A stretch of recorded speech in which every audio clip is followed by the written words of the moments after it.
American football in Finland. That's how good he is. That's definitely the best offensive player. He could play receiver, quarterback, or running back if he needed to. Try to make them have a run game, which we know that they really don't have. I like to say he kind of does like he's playing Madden when it comes to the playoffs. He starts doing a lot of weird stuff that you think can only happen on video games, and he gets away with it. But he ain't better. But in my opinion, he ain't better than Jabbar Harris. I'll take Jabbar Harris all day. Put that on the podcast too. American football in Finland.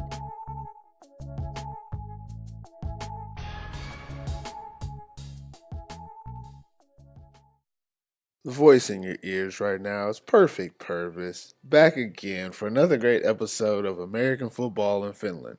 On this week's show, we'll tackle coaching experience.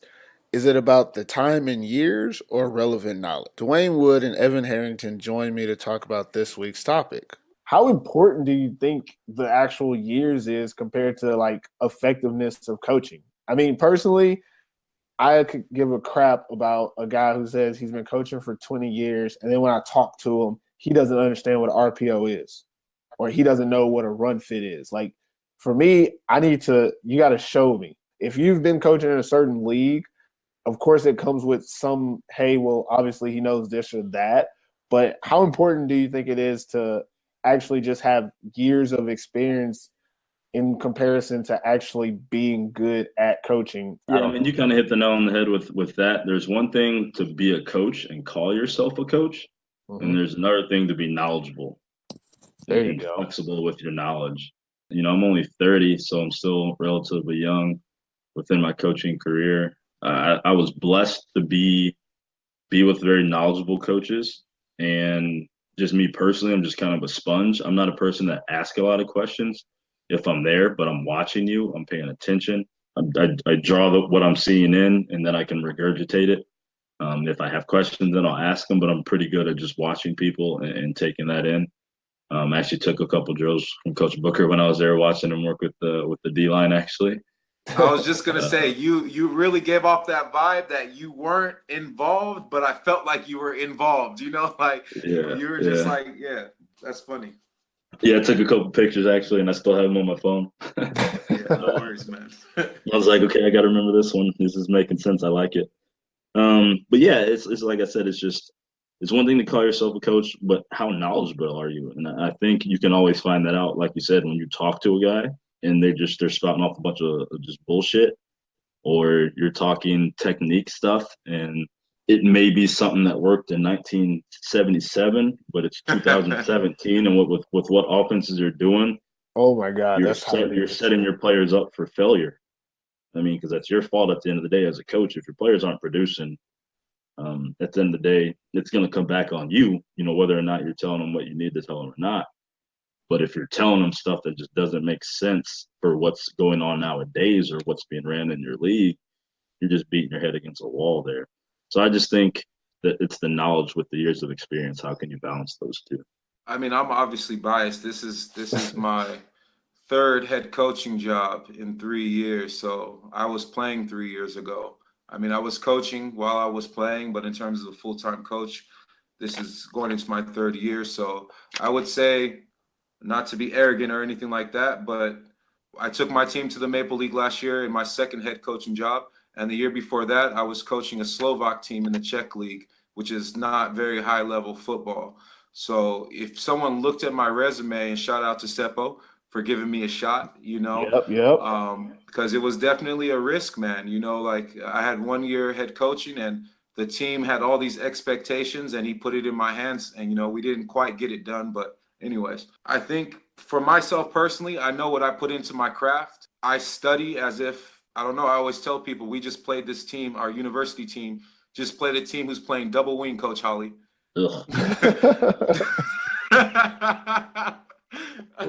Playing double wing.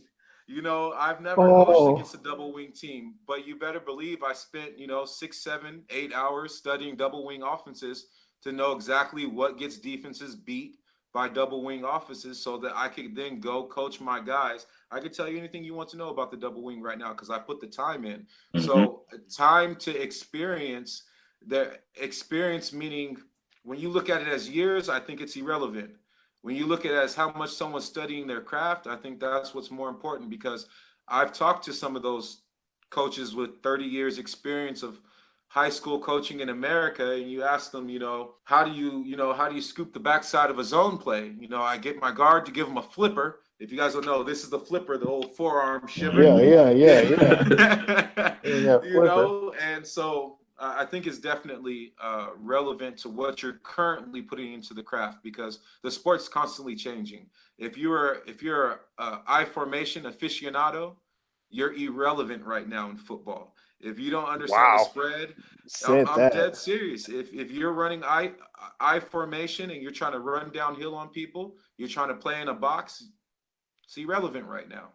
You're not going to score many points. It's just relevant. If you don't understand, if you're a defensive coordinator and you don't know how to play some version of quarters, if you're telling me you're a Tampa 2 defense, I'm gonna hang 50 points on you in a heartbeat, because if you're playing with 2 high safeties and your corners are taking the flats 4 verticals, it's like the number 1 spread concept. It's all like relevant.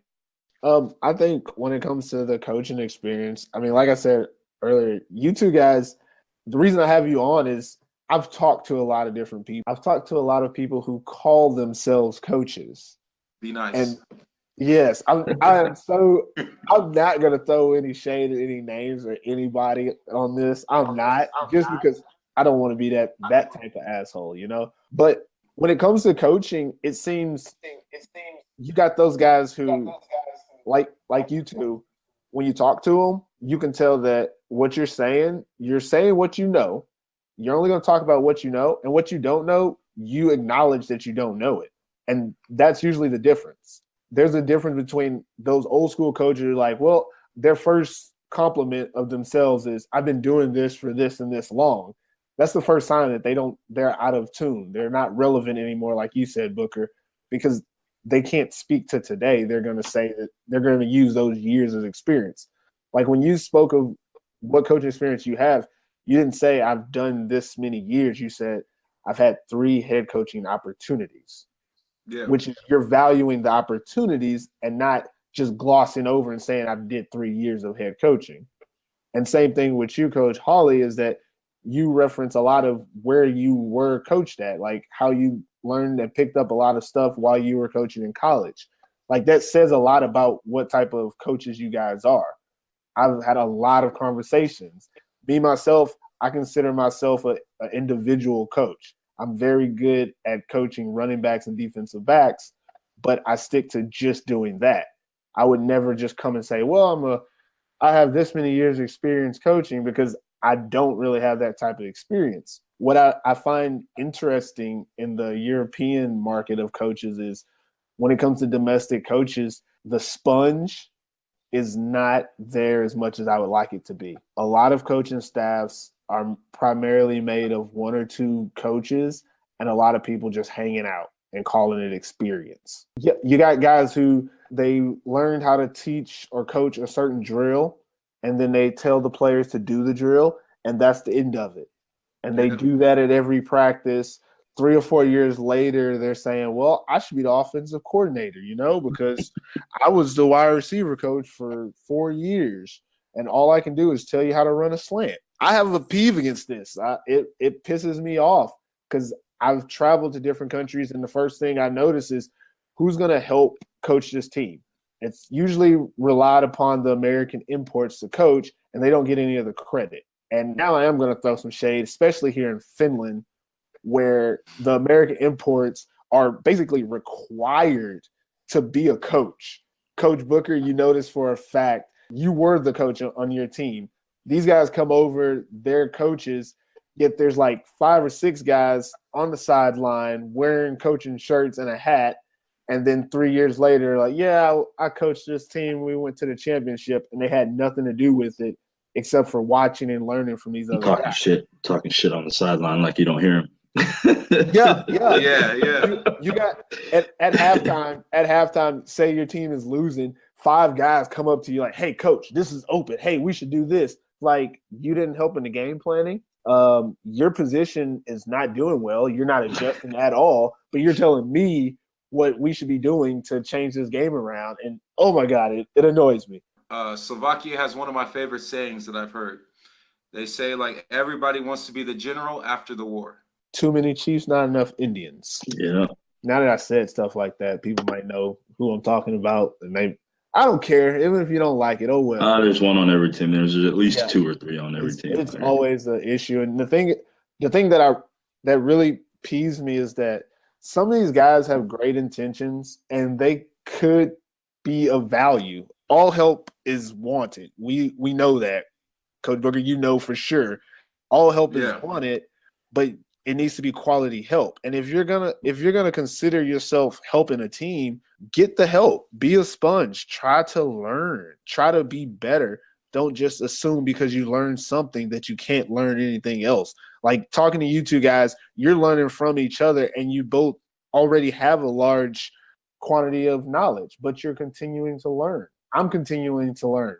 I've been spending time talking to different people, trying to learn different concepts. If you like the AFF podcast, be sure to check out my website, perfectpervis.com, for more football.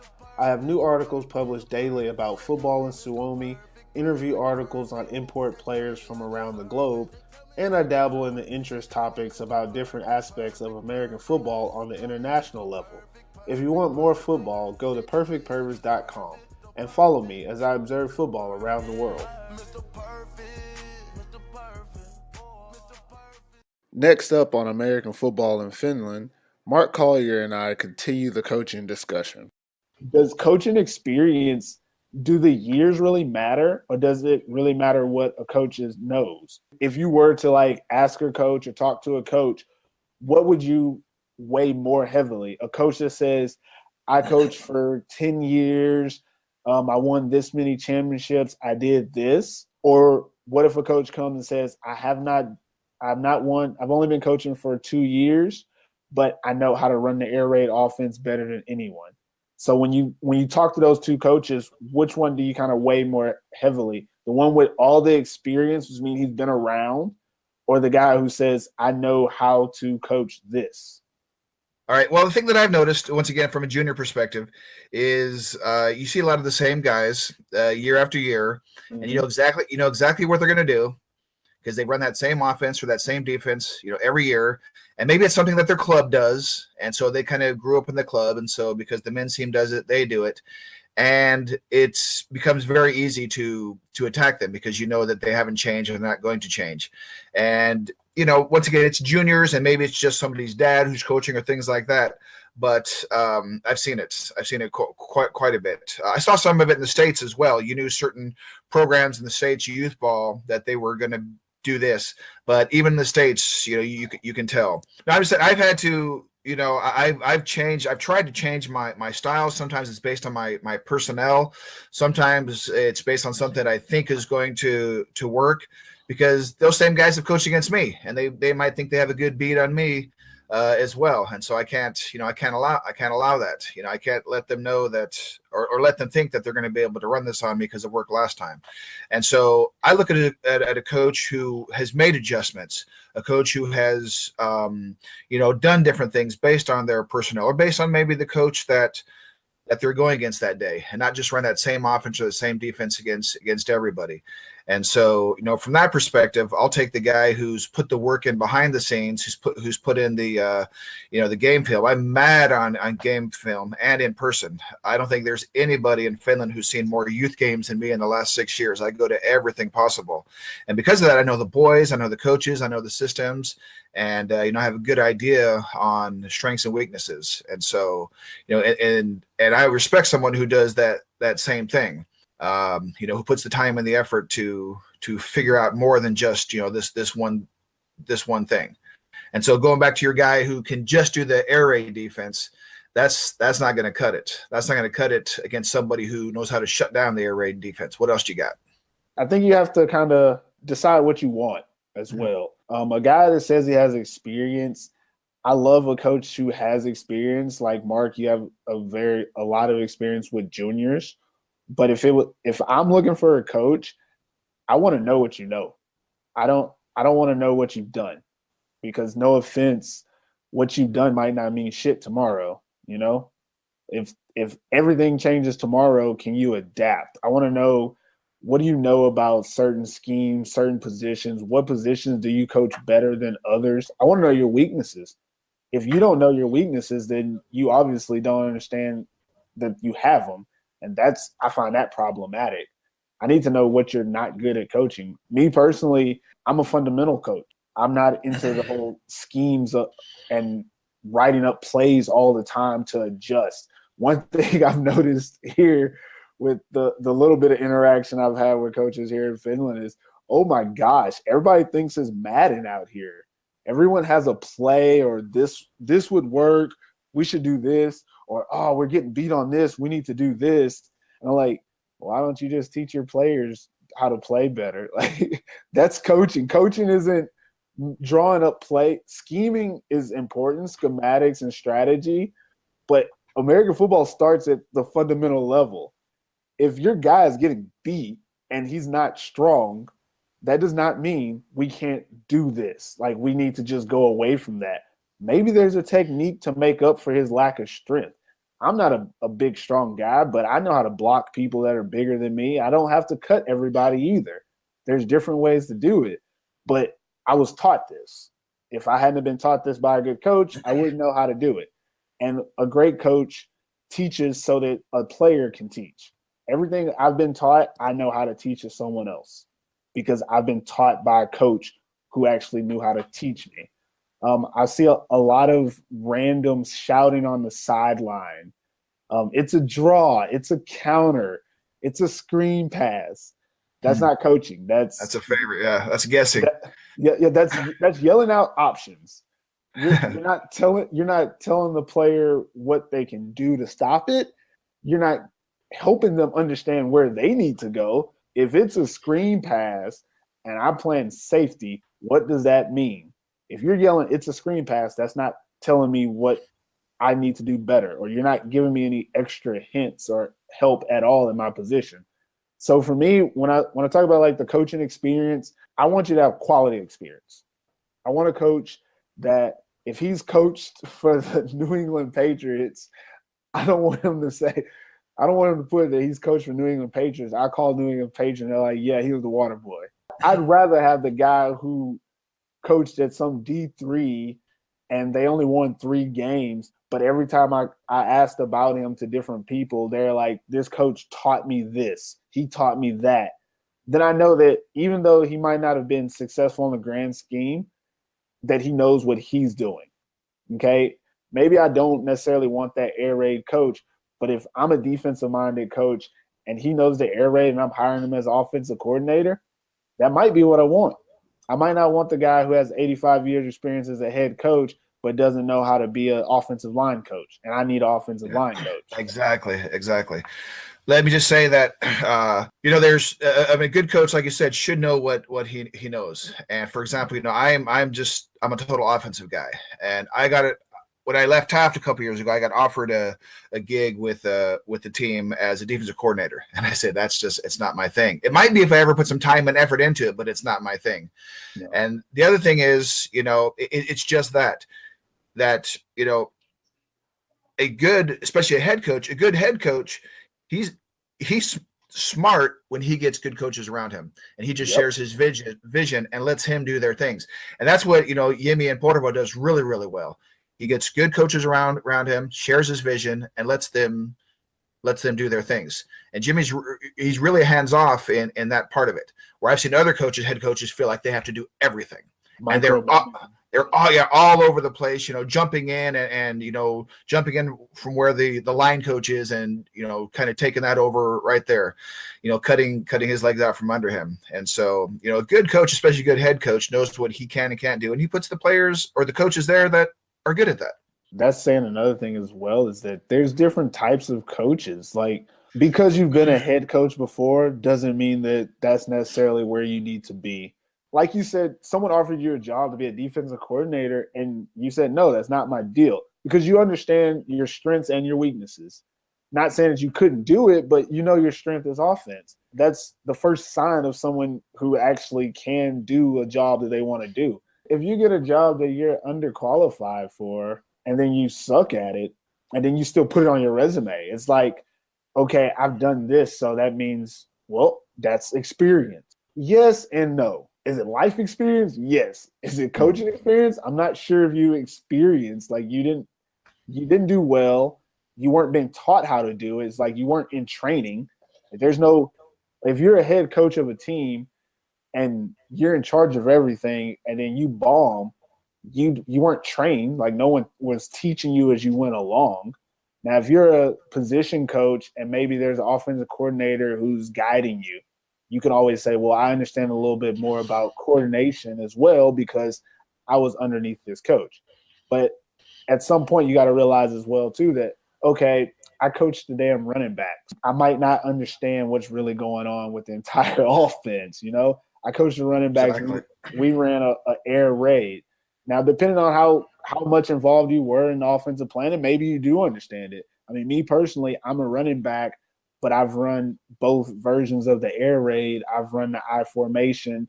I've run two-back sets. I've never run the option, but I understand different concepts. And I'm a little bit more cerebral than a running back because I've played receiver, quarterback, and fullback. That's where I started, fullback. That's me personally. Like, I understand a little bit more of offensive schemes because of that, but I would never consider myself like, yeah, I should definitely be an air raid offensive coordinator. I understand it, but it's not my thing. I can run it. I can understand it. I can help. I can teach it. I could be a good coach on a staff for it, but I would never, like, if someone's like, I'm looking for an air raid offensive coordinator, I'm never going to suggest myself because it's not my thing. Spread offense, maybe, but that, not so much. But that's because I understand my limits and I understand what I am good at. So I think it's really hard once you get to a certain age, it's hard for you to realize what your limitations are. Like, say you're 40 or 50 years old, you've been a head coach a few times and unsuccessful every time, yet you're still applying for head coach position. Obviously, you're not learning when you're becoming a head coach, so maybe you need to become a coordinator or maybe even go back to position coach. But it's really hard to do because you have so much experience, or you're too experienced to do something that you feel is beneath you. I was talking to two guys the other day, two coaches actually, head coaches, and one thing that they both had in common is they were constantly learning. They're like, I went to a practice of another team, saw some stuff, took some pictures, and basically like stole a strategy. It's like, if you're not stealing from someone else, then you're not learning. And if you're not learning, you're not getting better. So eventually time will pass you by. And that's what happens with a lot of coaches once they've done something for a long period of time. Unless you're like, I guess, Nick Saban or Bill Belichick, it's hard to continually change with the times, which is why a lot of coaches in the States, they actually take different jobs in different roles. Like you said, Mark, you're not a defensive guy. A lot of coaches will take that defensive job and try to learn more about the defensive side because it'll actually make them a better offensive coordinator. You have to know your enemy. That's how I became a defensive coordinator, is because I'm an offensive guy as a player. But once I kind of segued into coaching, I found out that everything I knew about offense could be applied to defense. I'm actually more of a defensive guy when it comes to coaching, even though I'm an offensive player. I hope you're enjoying the show so far, but I have to take this time to give some of my listeners a much-needed wake-up call. It's 2018, people. If you're listening to this podcast from a link, you're doing it wrong. Just follow American Football in Finland on the Podbean app and get instant notifications when new episodes are published. If you're too lazy to use the Podbean app, that's okay. AFF is also on the iTunes podcast app. So just type in American Football in Finland and click the subscribe button. Don't forget to give me a 5-star rating while you're at it. And Android users can subscribe on Google Play. It's 2018, people. Keep up.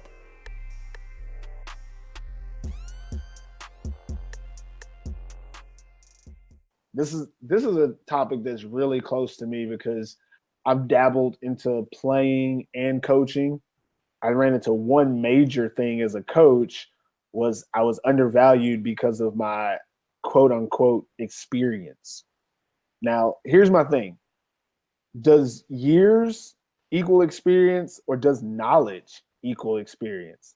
Because I've run into, obviously, a lot of my backstory is from Finland. This is where I've been the longest. This is where I've done studying of the sport.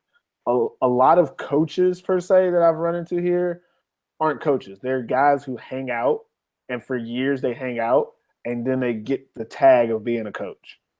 Someone who knows 2 or 3 drills and has been participating in a couple teams, yet when you ask them questions, they don't have new answers. They only have predetermined answers that they learned from someone else. They don't adapt. I don't consider those coaches, but yet some of these same guys are getting treated as if they're better than a younger guy who actually has knowledge of the game and can help you transfer that knowledge to players. So my question to you guys is, when you're looking at a coach, what kind of experience are you looking for? Like, are you looking for a guy who's been around, or are you looking for a guy who, when you talk to him, he knows his shit? Man, being here in Europe, man, I definitely can say that guys have been thrown into – I see guys just been thrown into great situations, and guys have been thrown into bad situations. I think no matter what level that you're coaching on, knowledge means more than experience, because we know, like everything in life, something's always evolving. You know, football is evolving at a rapid pace. You know, you think about it, a few years ago, we had running backs in 3-point stances. You know, like now that's unheard of. You know, that's unheard of. Even the fullbacks, when you're in the I formations, most of the time they're in 2-point stances.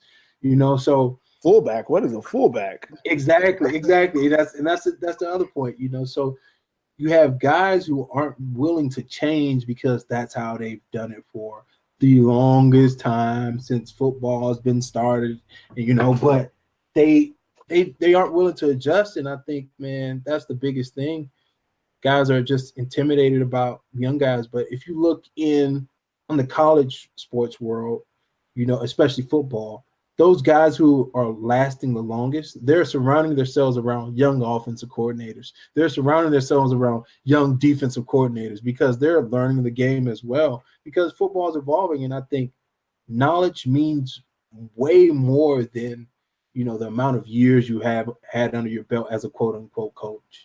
You know, and I just think it's unfortunate that we have such events, like we have online coaching clinics, we have online webinars, and coaches don't take advantage of it.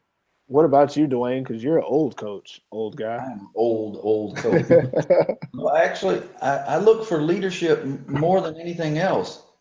You know, if you can have all the knowledge you want, which we've seen plenty of guys that have it, but if the guys don't believe in you, they're not going to follow you. And they'll start challenging you, and they'll start testing you, and no matter the facts are, they just don't listen to you. I really believe leadership, and I think there's certain guys that they say you can learn it, but there's certain guys that are just born with it. When they walk in the room, you know he's the dog. And if that guy has a little bit of football sense, he's going to make the better coach for me. You know, what I'm thinking of this, because like I said, this is one of those ones that crisps my buns. I'm a younger guy when it comes to coaching experience. What really just like irks me is when you run into these coaches who don't want to coach. I mean, obviously I'm just speaking for myself, but if you ask me what a coach is someone who can transfer their knowledge to a player and get that player to apply it. So if there's a situation, say something's going on in the game, and the player is having an issue, or a player isn't performing the way you want them to be, I want a coach's first adjustment to be, are you doing something wrong as a player that I haven't taught you? Or are you forgetting what I've already taught you? But I've run a lot into these coaches where instead of coaching the player, they want to do X's and O's and strategy. You know, okay, my left guard can't block the D tackle. Why can't he block the D tackle? Oh, I'm not going to worry about that. I'm just going to change the play.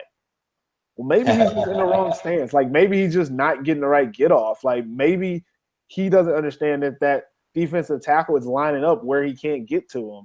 But instead of me looking into actually problem solving and coaching him up, teaching him ways to make up for a deficiency, I change the play and say, oh, well, that's good coaching.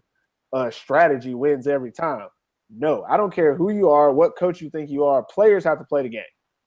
You can have the best strategy in the world. If your player can't execute, if your player can't make the play, then you will not be successful.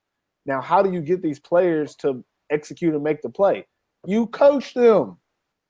If I coach you, I can put you on the field, walk off, go get a drink of water, and come back and know everything's going to be all right. Because you know what? I coached you. You know what I know. I shouldn't have to be making a million adjustments to my scheme during the game just so that one player can get something right. Now, I understand now if they're killing us and I'm in a bad defense, it is what it is.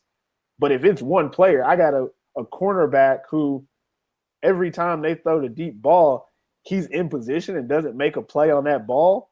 That's my fault. That's not well, we need to be a different defense. It's I need to teach him how to make a play on that ball. I need to coach him. And obviously that's me venting my frustration because I'm a fundamental coach. I believe in if you can teach me how to be great at one thing, we're going to be all right because I can hide that other stuff. If you know how to play zone defense, we're gonna run zone defense and make sure we put you in that position. I'm not going to put you in man defense, but I'm going to make sure you're good at zone or man. That's how I feel about it. I feel like as a coach, you should be able to get something out of all of your players. And if you feel that you can't get anything out of them, you need to step aside and let someone else coach.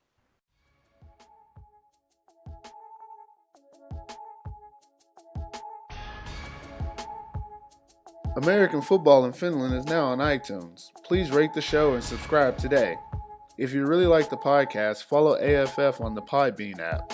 Search American Football in Finland and hit that follow button. And for all you loyal AFF listeners, we are now accepting Podbean patrons. Click Become a Patron on the AFF page and pledge your loyalty. Thanks for listening. American Football in Finland.